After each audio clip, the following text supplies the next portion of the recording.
विघ्न सारे। भक्ति भजन हरि नाम से ध्यान धर करगा भजन। करु प्रार्थना गुरुदेव से मिट जाएंगे कष्ट सारे। भक्ति भजन हरि नाम से ध्यान धर करगा भजन। जिंदगी में क्या रखा, एक दिन यूं ही मर जाएंगे। जिंदगी में क्या रखा, एक दिन यूं ही मर जाएंगे। धन और दौलत ये इमारत सब यहीं रह जाएंगे। मुक्ति कमा मुक्ति को पाओ, मुक्ति कमा मुक्ति को पाओ। ये प्रार्थना है आपसे, ध्यान धर करगा भजन। कर प्रार्थना गुरुदेव से मिट जाएंगे विघ्न सारे। भक्ति भजन हरि नाम से ध्यान धर करगा भजन। रात दिन जपे नारद मुनि, नारायण सुमरन किया। रात दिन जपे नारद मुनि, नारायण सुमरन किया। सैकड़ों को ज्ञान देकर ज्ञान का वर्णन किया। कोई फर्क रहता नहीं, कोई फर्क रहता नहीं। भक्त और भगवान में ध्यान धर करगा भजन।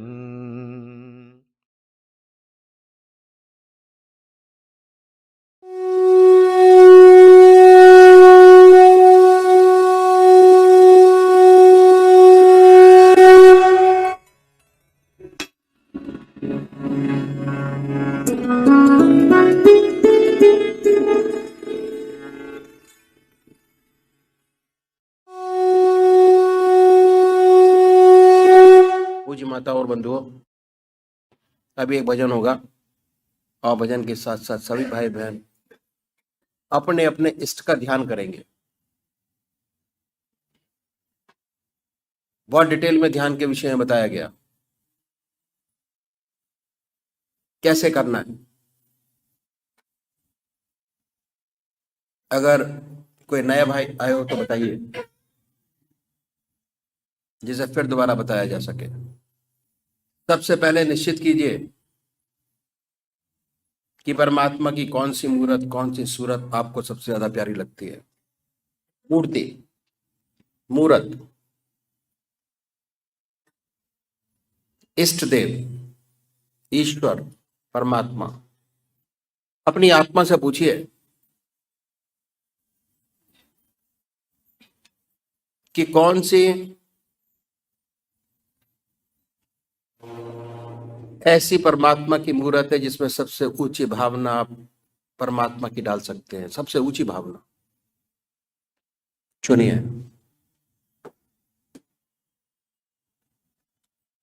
बड़े प्यार से। और अगर डिसाइड नहीं होता कि राम को माने या कृष्ण को माने, शिव को माने, हनुमान जी को माने, बहुत कंफ्यूजन है, किसी एक को पकड़ लीजिए और ध्यान कीजिए उनका। कुछ समय बाद आपको यह स्पष्ट हो जाएगा कि आप राम को मानेंगे या कृष्ण को मानेंगे, शिव को मानेंगे, हनुमान जी को मानेंगे। वो आकृति आपके सामने आ जाएगी कि भाई तो मेरा है।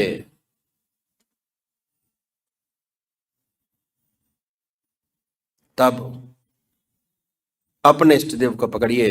एक इष्ट की आराधना, एक इष्ट की पूजा। अगर रोज रोज बदलेंगे उसका कभी लाभ नहीं होगा आपको। चित्त की एकाग्रता प्राप्त नहीं होगी, कंसंट्रेशन ऑफ माइंड प्राप्त नहीं होगा। आप अपने इष्ट की गहराइयों तक नहीं पहुंच पाएंगे। आपको चिरयुक्त शांति, परमानंद की प्राप्ति नहीं हो पाएगी। अगर आपको परमानंद की प्राप्ति की खोज करनी है तो आपको ध्यान के प्रोसेस में जाना पड़ेगा। जैसे जैसे आप ध्यान के प्रोसेस में चलते चले जाएंगे, अपने इष्ट को गहराइयों से याद करते चले जाएंगे। जितना समय आप अपने इष्ट की गहराइयों में देंगे, जितने समय आप उनको याद करेंगे, उतना ही कंसंट्रेशन, गहराइयां आपके इष्ट देव की आपके अंदर बनती चली जाएगी। और जैसे ही याद करेंगे, फौरन बड़े आराम से याद आएगी। बगैर याद किए याद आएगी। सोते जागते, खाते पीते, हर समय उनकी याद होगी। ऐसी आदत बन जाएगी कि जब भी आप खाली हुए, ऑटोमेटिक परमात्मा की याद ऑटोमेटिक शुरू हो जाएगा। काम में वस्त टूटा, ऑटोमेटिक परमात्मा की याद। काम से छूटा, ऑटोमेटिक परमात्मा की याद। जैसे जैसे आप अपने इष्ट देव की गहराइयों में बढ़ते चले जाएंगे, दिल की हर धड़कन से अपने इष्ट का नाम बड़े प्यार से अपने इष्ट को याद कीजिए और अपने सामने अपने इष्ट देव की मूर्त बनाइए। बड़े आनंदमय स्थिति बनाइए। दूसरे वो भाई हैं जो निराकार रूप के पुजारी हैं। निराकार, ओम अल्लाह वाहिगुरु। बड़े आराम से बैठिए, आनंदमय अवस्था बनाइए। ये सोचिए कि मैं अपने इष्ट के चरणों में विश्राम चाहता हूं। विश्राम के मायने ध्यान है। जब विश्राम करेंगे तो मन के ऊपर कोई बोझ आपके ऊपर नहीं होगा। बड़े आराम से बैठे होंगे, आनंदमयी अवस्था में बैठेंगे और उसके बाद ये महसूस कीजिए कि हमारे दिल की धड़कन से हमारे इष्ट का नाम निकल रहा है। ओम ओम ओम कर रहा है हृदय। आवाज दिल से निकल रही है, जिह्वा से नहीं निकल रही। आप पूरे शरीर में उसके आनंद से आनंदित हुई। Relax your body, full body, Om के नाम से। तो अभी एक भोजन होगा और भोजन के साथ साथ सभी भाई बहन अपने अपने इष्ट का ध्यान करेंगे। हर दिल में समाए रहते हो सरकार, तुम्हारा क्या कहना।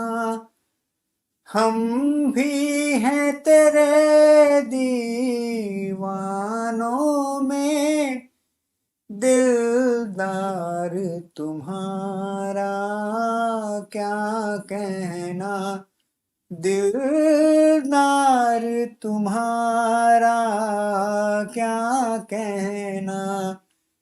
हर दिल में समाए रहते हो, गर्दिश में ज़माने की खोकर।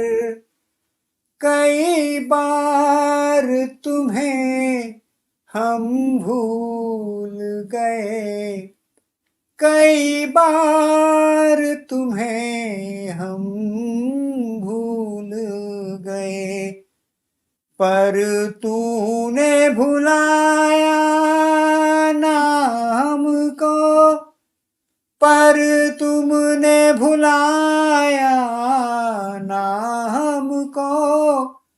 ये प्यार तुम्हारा क्या कहना। ये प्यार तुम्हारा क्या कहना। हर दिल में समाए रहते हो,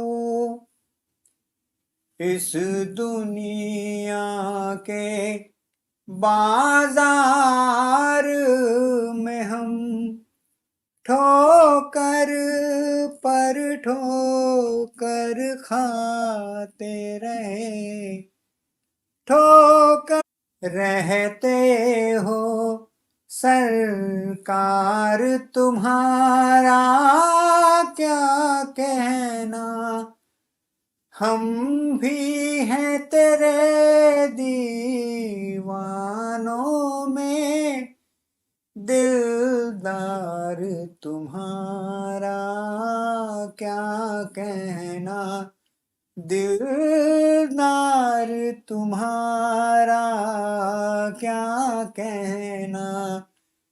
हर दिल में समाए रहते हो, गर्दिश में ज़माने की खोकर। कई बार तुम्हें हम भूल गए, कई बार तुम्हें हम भूल गए, पर तूने भुलाया ना हमको, पर तुमने भुलाया ना हमको।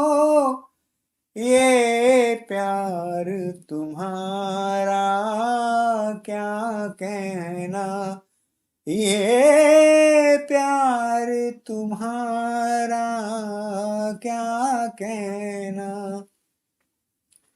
हर दिल में समाए रहते हो, इस दुनिया के बाजार में हम ठोकर पर ठोकर खाते रहे, ठोकर पर ठोकर खाते रहे, पर तू जो सहारे देता रहा, पर तू जो सहारे देता रहा, ये प्यार तुम्हारा क्या कहना, दिलदार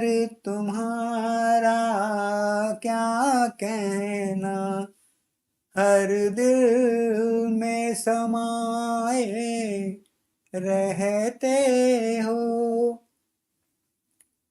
चेहरे पे बरसते नूर का मैं लफ्जों में बयां कुछ कर न सकूं, लफ्जों में बयां कुछ कर न सकूं, तेरे रहम की क्या तारीफ करूं, तेरे रहम की क्या तारीफ करूं, दीदार तुम्हारा क्या कहना, दीदार तुम्हारा क्या कहना, हर दिल में समाए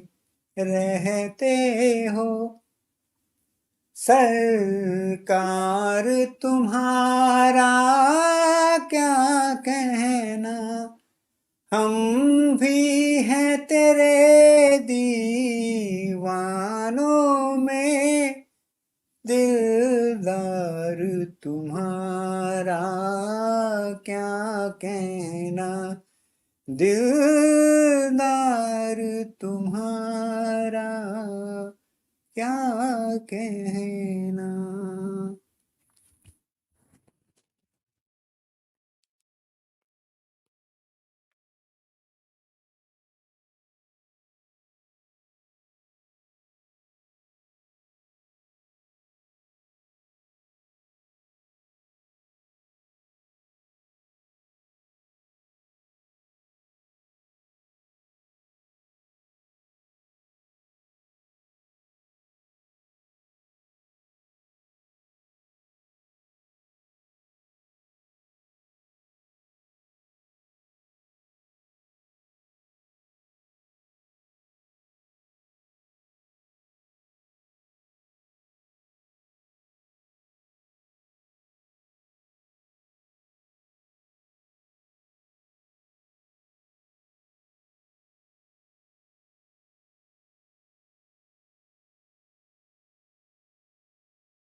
जय सद्गुरुदेव, जय पदशरणम। श्री बृजमोहन वचनामृत भाग 2, परिच्छेद 3, सद्गुरुदेव दर्शन की लगन। स्थान T34, अतुल ग्रोव रोड, नई दिल्ली, सन 1948। बिन पद चले सुने बिन काना, कर बिन करम करे विधि नाना। आनन रहित सकल रस भोगी, बिन बानी बकता बड़ जोगी। परम पूजनीय सद्गुरुदेव जी का परम पावन तथा परम कल्याणमय पत्र पाकर हृदय को बड़ी सांत्वना मिली। ये पढ़कर कि आपकी पूर्ण कृपा दृष्टि इस पतित की ओर है, बड़ा ही प्रोत्साहन मिला। ये शब्द कभी कभी बुलंदशहर और कभी कभी समय निकाल कर यहाँ सत्संग के लिए आ जाया करो, इससे बहुत लाभ होता है। दासानुदास के हृदय में कुरेद पैदा करने लगे। पत्र आने से लगभग आधा घंटा पहले ही प्रिय सतपाल जी, जो पीलीभीत से आए हुए थे, मुरादाबाद के लिए गए थे। उधर धर्मपत्नी को रात्रि से बुखार हो गया था। तापांश यानी टेम्परेचर लगभग 102 डिग्री था। अब क्या करें? धर्मपत्नी से कैसे कहें कि इसका मन फतेहपुर श्री सद्गुरुदेव जी के चरणों में जाने के लिए तड़प रहा है। क्या ही अच्छा होता अगर ये पत्र श्री सत्यपाल जी के सामने आ जाता, तो उन्हें दिल्ली रोक लेता और स्वयं फतेहपुर चला जाता। कभी कभी समय निकाल कर यहाँ सत्संग के लिए आ जाया करो, इससे बहुत लाभ होता है। क्या ये सद्गुरुदेव जी की आज्ञा दास को बुलाने की नहीं है तो और क्या है? मैं तो जरूर जाऊंगा। क्या धर्मपत्नी को भी इसी रात्रि से बुखार आने को था? क्या इस पत्र को भी सत्यपाल जी के जाने के आधा घंटा बाद ही मिलना था? यह सब दास की परीक्षा नहीं तो क्या है? जब फतेहपुर जाने का निर्णय दास ने पूर्ण रूप से कर लिया, तो फिर धर्मपत्नी से कहा, गुरु महाराज जी का पत्र मिला है, उन्होंने दास को बुलाया है। मेरा विचार आज ही सायंकाल की गाड़ी से फतेहपुर जाने का है। धर्मपत्नी ने कहा, ऐसे पत्र तो आया ही करते हैं, उचित अवसर देखकर ही जाया जाता है। क्या आप मुझे ऐसे बुखार की हालत में छोड़ जाएंगे? ये दोनों बच्चे दिनेश और रमेश वैसे ही तंग करेंगे, इनके खाने पीने का इंतजाम कौन करेगा? दास ने उत्तर दिया, मुझे पूर्ण विश्वास है कि आपका बुखार मेरे जाते ही बिल्कुल ठीक हो जाएगा। मैं 4 दिन में वापस आ जाऊंगा और तुम्हारे लिए दवा और बच्चों के लिए डबल रोटी, फल इत्यादि अच्छी मात्रा में छोड़ जाऊंगा, ताकि आपको खाने के लिए कुछ बनाना न पड़े। धर्मपत्नी ने नाराज हो कहा, ये कौन सी भली बात है कि आप हमें ऐसी हालत में छोड़कर चले जाएंगे? मेरी तबीयत तो वैसे ही बहुत खराब है। ये बच्चे अकेले और मुझे तंग करेंगे। अगर आपको जाना ही है तो फिर कभी चले जाना। दास ने कहा, मेरा दिल तो आज ही जाने को है, और अगर नहीं गया तो मेरे दिल को बहुत दुख होगा, और न मालूम ये दुख कब तक बना रहे। धर्मपत्नी ने कहा, और आपके चले जाने से हमें क्या सुख होगा? इसमें आपके दिल को दुख होने की कोई बात तो है नहीं। आपके गुरु महाराज ने ये तो लिखा नहीं है कि खत देखते ही चले आओ। मैं आपसे जाने के लिए मना करती नहीं। ऐसी हालत में स्वयं ही नहीं जाना चाहिए। दास ने कहा, परम पूजनीय गुरुदेव जी ने बुलाया तो है ही, वो ये तो कभी भी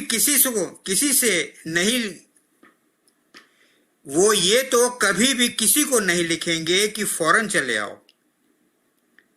संत महात्माओं के तो केवल इशारे होते हैं। जिसने उनको समझ लिया उसका बेड़ा पार हुआ, और जिसने नहीं समझा वो गया, वो रह गया।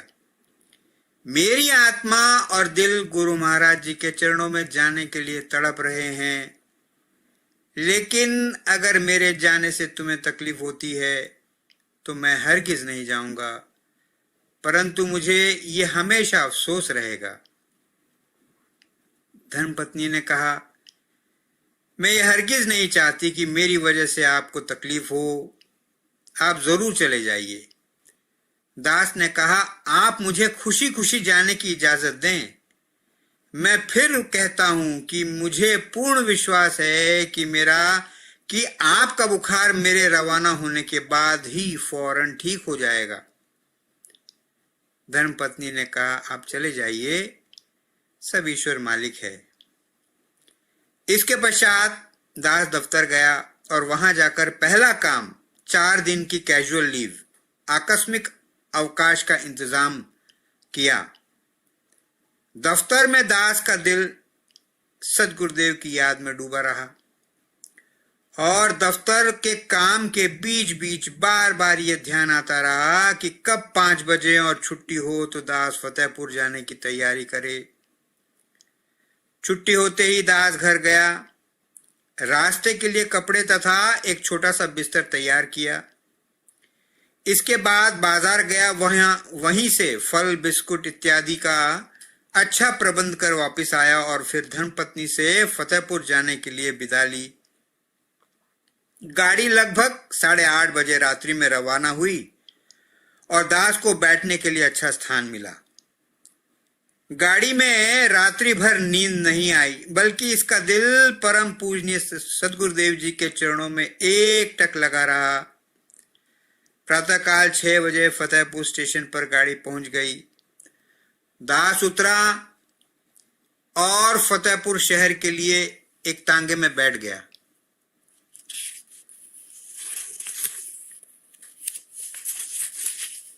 शहर में पहुंचकर श्री गुरुदेव जी के मकान का पता आसानी से मिल गया और लगभग 6:30 बजे दास श्री सदगुरुदेव जी के शुभ स्थान पर जा पहुंचा।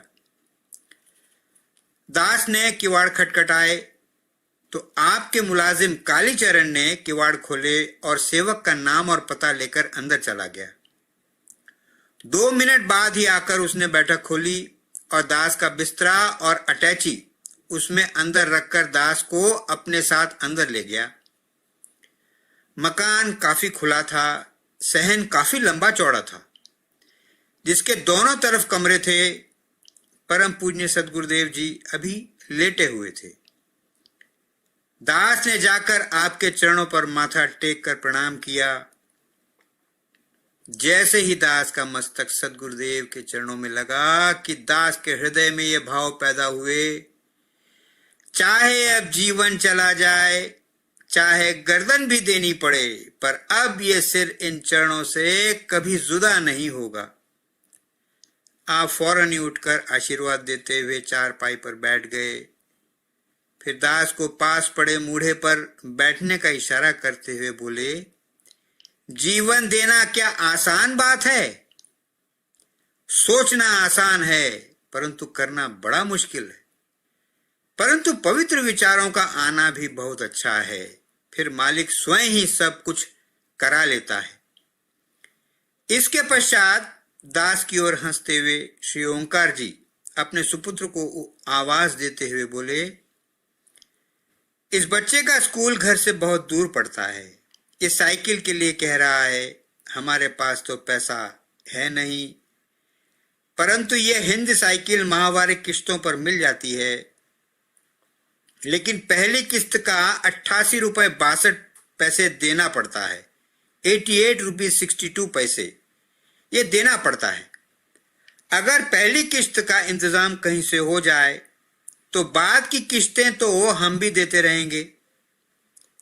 दास ने जो ध्यान दिया तो इसे याद आया कि केवल ठीक इतनी ही राशि उसकी सेविंग्स बैंक अकाउंट की किताब में जमा है। बड़ी अजीब बात है, कि इतने रुपए की ही किस्त भी देनी पड़ेगी। दास ने सोचा कुछ भी कहना तो खराब है, परंतु घर जाकर इस रुपये को सद्गुरुदेव के चरणों में भेजने का निश्चय कर लिया। इसके पश्चात आपने घर की कुशलता का हाल पूछा। दास ने कहा सब प्रकार कुशल है, परमात्मा की कृपा है। इस पर आपने फरमाया क्या कहा? सर्व प्रकार कुशल है। हमें तो कल रात्रि में लगभग 8:30 बजे जब तुम गाड़ी में चढ़े होगे, बैठक में सत्संग कराते कराते तेज बुखार हो गया और सत्संग के बीच में उठकर अंदर आना पड़ा। अब इस समय तबीयत ठीक है।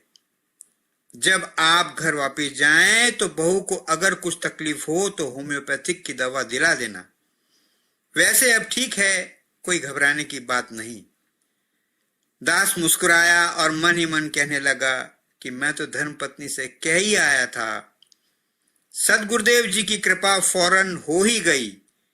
इसके पश्चात आपने दास को शौच आदि से निवृत्त होने का आदेश दिया। अनोखा भोजन। तन बिन परस नयन बिन देखा, ग्रहे ध्यान बिन बासु असेखा, अस सब भांति अलौकिक करनी, महिमा जासु जाई नहीं बरनी। जैसे ही ये दास शौच आदि से निवृत्त हो पाया था कि श्री परम पूज्य गुरुदेव जी स्वयं एक बाल्टी में गर्म पानी एक हाथ में लटकाए हुए ले आए और कहने लगे गर्म पानी स्नान के लिए है। दास ने कहा आपने इतनी तकलीफ क्यों की है? दास तो खुद ही ले लेता। आपने फरमाया कायस्थों का घर है, हम लोगों में पर्दा बहुत होता है, इसलिए हर एक आदमी घर में नहीं जा सकता। और ऐसा कहते हुए आप घर के अंदर चले गए तथा एक लकड़ी का पटला लेकर फिर बाहर आए तथा चबूतरे पर स्नान करने के लिए बिछा दिया और फिर पूछा और कुछ मंजन साबुन तौलिया वगैरह तो नहीं चाहिए? दास ने कहा जी नहीं, ये सब सामान तो मेरे साथ है। इसके पश्चात आपने पूछा आप पानी देख लीजिए और अधिक गर्म पानी या ठंडा पानी तो मिलाने के लिए नहीं चाहिए? दास ने पानी को हाथ से देखते हुए कहा जी नहीं, बिल्कुल ठीक है। इस पर आप अंदर चले गए और दास स्नान करने लगा। बड़ी होशियारी से रहना पड़ेगा, क्या ये मेहमान है? ऐसा विचार आने पर कुछ मन सुस्त हो गया। स्नान करने के बाद दास गीले कपड़ों को फैला अंदर में बैठक में कपड़े बदलने चला गया। दास कपड़े पहन रहा था और साथ साथ कमरे में लगे फोटो को भी देखता जाता था और जो ही कपड़े पहन पाया कि परम पूजनीय गुरुदेव बैठक में पधारे और कमरे में लगे फोटो को बताया कि किन किन बुजुर्गों के थे। फोटो देखने के बाद दास ने अपनी अटैची खोली और उसमें से 2 साड़ियां जो दिल्ली से लेता गया था श्री परम पूज्य गुरुदेव जी को अर्पण करते हुए बोला ये 2 सूती साड़ियां दिल्ली से पूजनीय माता जी के लिए लेता आया था, पता नहीं उनके पसंद भी आएंगी अथवा नहीं। आपने साड़ियां हाथ में ली और दास को साथ अंदर आने के लिए इशारा किया। अंदर जाकर आपने परम पूज्य माता जी को साड़ियां देते हुए कहा यह लड़का आपके लिए साड़ियां लाया है और आपको माता जी कहता है। पूजनीय माता जी ऐसा सुनकर बाहर आंगन में आ गईं और दास से कहने लगी साड़ी अच्छी है। दास ने चरण छुए, आपने आशीर्वाद देते हुए बैठ जाने का आदेश दिया। फिर चाय व नाश्ता तैयार करने लगी। इसी बीच में परम पूजनीय गुरुदेव जी बाहर बैठक में चले गए। आपने दास को चाय व नाश्ता दिया। दास चाय पीने लगा कि इतने में ही इसकी निगाह पूजनीय मुन्ने भैया पर गई। दास ने आपको पास बुलाकर गोदी में बिठा लिया और खुद भी नाश्ता करने लगे खुद भी नाश्ता करने लगा तथा साथ में पूजनीय मुन्ने भैया को भी खिलाने लगा। परम पूजनीय माता जी बड़े गौर से देखती रहीं और मुस्कुराती रहीं, और जो ही परम पूजनीय गुरुदेव जी बाहर से अंदर आंगन में आए, आपने कहा, ये अजीब बनिए हैं, देखो मुन्ने को अपने साथ कैसा खिला रहे हैं, इन्हें किसी प्रकार का कोई विचार नहीं है। परम पूज्य गुरुदेव जी मुस्कुराते हुए बोले, ठीक है, ये तो अच्छी बात है, और बाहर चले गए। नाश्ता करने के बाद दास भी बैठक में चला गया। आपने अपने समीप तख्त पोष पर ही बैठने का आदेश दिया और फरमाया, आपको उपदेश देते समय यानी पूजा सिखाते समय हम अपने आप को भूल गए और बहुत ऊंचे पहुंच गए।